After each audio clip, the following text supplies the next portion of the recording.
साताऱ्यातील फलटण उपजिल्हा रुग्णालयातील महिला डॉक्टरची आत्महत्या। हातावरील सुसाईड नोटमध्ये पीएसआय गोपाल बदनेनं 4 वेळा अत्याचार केल्याचा आरोप, तर घरमालक प्रशांत बनकरनं मानसिक त्रास दिल्याचाही उल्लेख। फलटणमधल्या महिला डॉक्टर आत्महत्येची मुख्यमंत्र्यांकडून दखल। आदेशानंतर सुसाईड नोटमधील संबंधित पोलिसाचं तत्काळ निलंबन।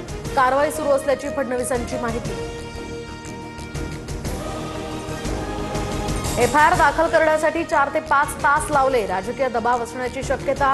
पीएच्या फोनवरून खासदार बोलायचे, रिपोर्ट बदलायला सांगायचे। महिला डॉक्टर आत्महत्या प्रकरणामध्ये भावाचेही गंभीर आरोप।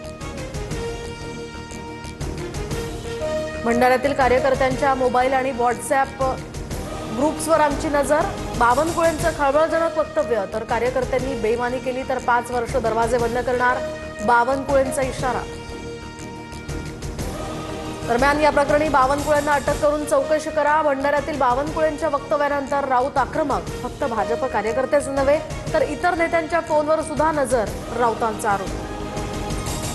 धंगेकरांकडून मोहोळ यांच्या गाडीचा व्हिडिओ शेअर। गाडी कोथरूडच्या बडेकर बिल्डरची असल्याचा धंगेकरांचा आरोप, तर मोहोळांनी शासकीय यंत्रणा बिल्डरांच्या दारी गहाण ठेवली, धंगेकरांची टीका। पुणेकरांना अभिमान वाटला पाहिजे की महापौर स्वतःची गाडी वापरतात, धंगेकरांचा बोगस कार्यक्रम सुरू। धंगेकरांनी आरोपांबाबतचे पुरावे दाखवावे, मोहोळांचा धंगेकरांवर पलटवार। सांगलीमध्ये रात्री जयंत पाटलांच्या कारखान्याचं नाव बदलून राजे विजय डफळे असं लिहिलं। सकाळी पुन्हा राजे विजय डफळे नावाचा बोर्ड हटवला।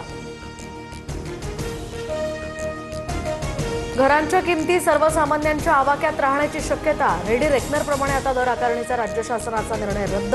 पंतप्रधान आवास योजनेतील घरांसंदर्भातला हा मोठा निर्णय। मध्य रेल्वे मार्गावर आजपासून 1 नोव्हेंबरपर्यंत विशेष ब्लॉक कालावधीमध्ये कर्जत ते खोपोली लोकल सेवा उपलब्ध नसणार।